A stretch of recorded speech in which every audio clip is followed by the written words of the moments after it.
So today's question is reincarnation a real thing?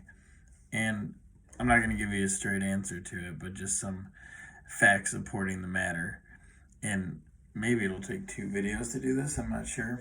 But I did want to read a poem to start off, something that might get you thinking about the matter. So there's a poem by Rumi, the Sufi poet, and it says, I died as mineral and became plant. I died as plant and rose to animal. I died as animal and I was man. Why should I fear? What did I ever lose by dying? Yet once more I shall die as man to soar with angels. But even from angelhood I must pass on. All except God will perish. When I have sacrificed my angel soul, I shall become what no mind has conceived. Oh, let me not exist, for non-existence proclaims in organ tones, to him we shall return.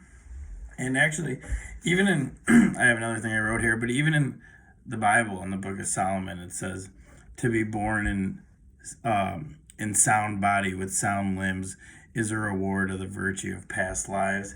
And there actually was like a lot of, well, it is said that in the Council of Trent, when the Romans like decided what was going to go into the Bible officially, that they took out a lot of the stuff that had to reference to reincarnation because it was like a threat to the church and the power they were trying to hold and stuff. But some things did slip through, like even in the New Testament. There's one where a beggar, they asked Jesus about a beggar, I think he's blind or something, and they ask whether he's blind because of something he did previously before being born or not. And then there's also a few lines like where they say that Jesus was, some people talk about it and Jesus says, who do they think I am? And some people thought he was like a reincarnation of a different prophet. Or John the Baptist, Jesus said that John the Baptist was Elijah because they asked when Elijah was going to come. And Jesus said he already came as John the Baptist, but he was not recognized. Anyways, the reason I want to talk about this, because it was really important for me. When I first got into recovery, I just started, I hadn't read any of this stuff yet, but I got the thought on my own. I was thinking, like, as I started thinking about, like, the spirit or the soul or whatever, I realized that, like, everybody would say you have this soul or this life force that was eternal, right? So it got me thinking that if my life force lives on forever, why would I just live this one short human birth of 40 or 50 years?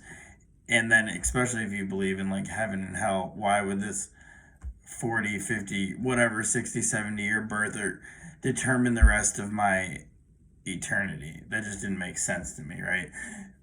If I lived for all time, was never born and never died, like, what? That just didn't make sense to me, right? So, other matters that I began to consider when it came to this was like children dying young, say like abortions, or like things that didn't seem to make sense like that, because in the context of living a single lifetime, it didn't make any sense, well, what happened to a child that died when they were 2 years old or 3 years old? Or like, people talk about karma, but the way they were talking about karma didn't make any sense, because if you're looking at it from a one lifetime perspective, I was like, all right, so if you could do this good deed and get good karma, maybe, or bad deed and get bad karma, but what about all the people that do bad deeds all the time and don't get, and it seems like their lives are good? Or like, what about all the good things I did? I don't think I got enough good karma to make up for that. Or what about the good people that bad things happen to? Or the bad people that good things happen to? And then people would talk about like the perfection of the universe and how like it's all God's will and it's all perfect and like it's all follows divine law, but it didn't make sense to me if that was the case. So I actually, before I had read anything into like reincarnation and ideas of it, and like there's tons of literature out there now. There's a guy named Brian Weiss that's done like basically dedicated his whole life, he's still alive, to like those studies. And Dr. Wayne Dyer wrote a book called Memories of Heaven, and it's like 50, 75 different accounts, and they got tons, but they can only include so many in the book. But like of children that would talk to their parents, and like they would remember their past lives, or like they'd remember being in like heaven or on some other plane choosing their parents, or they'd remember like what they died from. There's tons of accounts in the East and in India and stuff of children coming back, and like it talks about in the autobiography of a yogi, but coming back and being able to remember like somebody in a town whose like parent they were, or somewhere they lived, and like pick out items and stuff like that. So those are some cool notes about the matter. There's this little poem I wanted to read by Hafiz, the Sufi poet. It's called Many Lives Ago, and it says, "Your tastes have become refined. It used to be if someone stole all of your coins or locked your sexual pleasures in a room you couldn't reach, this world would have no meaning, and a thirst for a brew might arise. But that was many lifetimes ago. Now look at yourself. You're often still a mess, though these days at times you weep because you miss him." And he's speaking of God. But so reincarnation, like if you get deeper into it, the whole idea of the matter is that there's your essence or being, right, that reincarnates from life to life. Like the Buddhists don't like to use the word soul, so they'll say like your mental clingings or your impressions, or like your clingings of mind or your attachments or desires, which is what it is. And that's like what carries the life force on from incarnation to incarnation. Like, so when I looked at it like that, it was very interesting for me, because it made like the whole idea of karma make sense on like a much grander scale. Because when you look at it from that perspective, it's like what I'm living out in this lifetime is a result of a lot of different past accumulated karma. Whether so there's good karma, brings favorable results, is the idea, and bad karma brings unfavorable results. But they both bring results. So as long as you're creating any kind of new karma, whether it's good or bad, you'll incarnate into whatever plane of being that you need to incarnate into to work out that karma. So generally, like as the idea of evolution of beings is taken up, like in Rumi's talking about in the poem, like I died as mineral and became plant, and then became animal, and then human. But the idea of it is like we're living in a much larger context, and like this goes on for much longer amounts of time. It actually, the Buddha said that, and it's funny because a lot of people love quoting the Buddha, but like in his actual teachings, what he said about reincarnation or rebirth is that if you took a mountain that was 1 mile long, 1 mile high, and 1 mile wide, and once every 100 years, a bird flew by and like scratched it with a cloth, so it wouldn't really do anything to the mountain. By the time that mountain weared away, that's as many lifetimes as you've been living, is what he said. And they'll even talk about like not only like how Rumi talks about in here, that living as an angel, so like lifetimes even on other planes of being and stuff like that, like living as an angel, or like the Christian idea of heaven, like astral planes and different planes like that. Like Emanuel Swedenborg in his books talks about he was like a medium in Europe, that he would see like, I don't know when he was, I think back in the 1700s, but he would see insight into like these heavenly realms and stuff like that. And he didn't talk about incarnation, but he was talking about, that's what he was talking about, but that's not what he said he was talking, or that's not, he didn't know that's what he was talking about. But so the whole idea is that it puts you in a bigger framework or a bigger context on like how the whole game's going. And then ultimately the idea on the matter, if you believe in or accept it, reincarnation, the idea is that eventually, after, like the Buddha saw back, I think in like when he got enlightened, he saw back into like his last 99,000 incarnations, and like, because he was out of time, so he was able to live through them, like pleasure, pain, birth, death, the whole incarnation, as whether it's as an insect or a plant or an animal or whatever. Um, and when I started learning about that, it made sense to me because like I had already realized on my own that there had to be life force in everything. It didn't make sense. Like when I was a kid, I was told like that animals had no soul, and like I realized that didn't make sense to me. One, it wouldn't make sense, because anything that has consciousness, anything that has life, would have this soul, right, or whatever you want to call it, or this life force in it. What also didn't make sense is like in a just and fair universe, why would I get one lifetime born as a human, and why would someone else get one lifetime born as an angel or something, and why would you get one lifetime born as a dog, or one lifetime just born as a fly that dies in a day or in 30 days after it's born. So the whole idea, it made sense to me in that it actually gave me a lot of two things. It did give me peace of mind because when I'm looking at it from that perspective, I have the things that are so important to me, or the things that I think are so terrible. Like it puts it in a different framework where it's like, okay, from that perspective of like living tens of thousands or millions of incarnations, like what I think is so important and terrible now isn't that bad.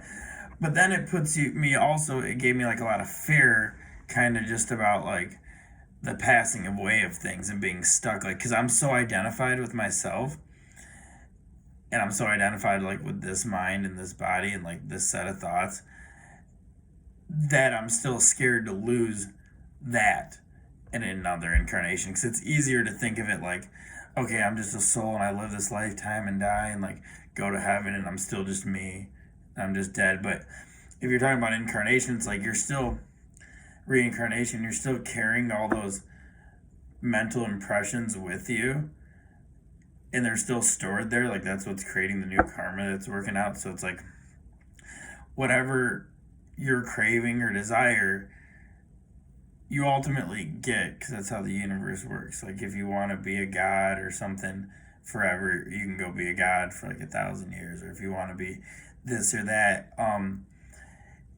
you'll get what you desire. So as long as I'm desiring for more experience, I'll keep incarnating and working through that stuff, right?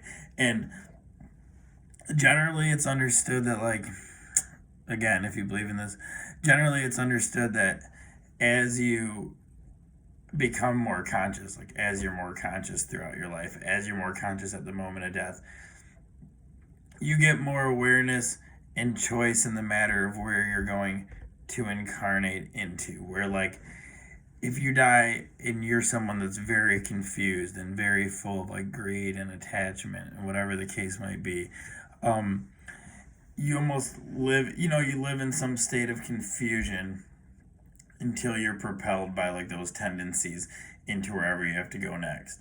And reincarnation does leave the room for beings to say like I died right now and I go up like wherever, some other plane, some other reality, like an astral plane, and I might not incarnate back in right away. Like there might be work I have to do up there, or I might sit around, like in Memories of Heaven, it talks about like maybe I'll sit around and wait until I find exactly like where I need to go next, what exactly is perfect for me. Um, so, and then like Buddhist philosophy is that there's no soul or no self. And then that was a whole nother thing to look at. Like, so then what's incarnating from lifetime to lifetime? It's like these clingings of mind. And for me, like, they're all talking about the same thing. So it doesn't really matter for me what I call it. Every like religion or philosophy has their own names for the stuff and everything like that. But essentially, the idea of it is that you do have, in the end, not that you have no self, but you're not who you think you are. So like the me that I think I am doesn't really exist. The real me is everything. So eventually, once you live out these like unlimited numbers of incarnations, and it also helps how you look at other beings too, because so say I look at you and like somebody else, like, and I think this is a really bad guy, right? And you're a really good person. and you're like a really holy person or something. This guy that you think's really bad, or that we think's really bad, maybe maybe they've only lived 10 human lifetimes, and they're very like new to this whole game, where maybe this saint or this holy person's lived 10,000 human incarnations, and they're right at the end of the game.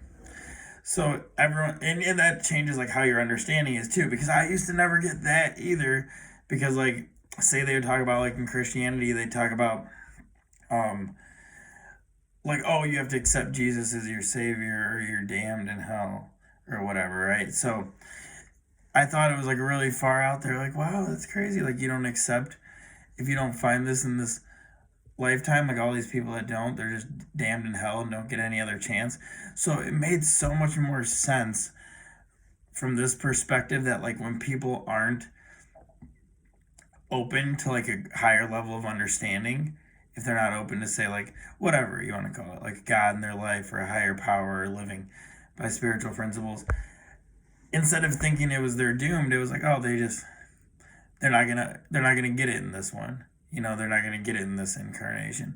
And then also I started seeing that like if the incarnation plays out to the best for you, you could actually take an incarnation that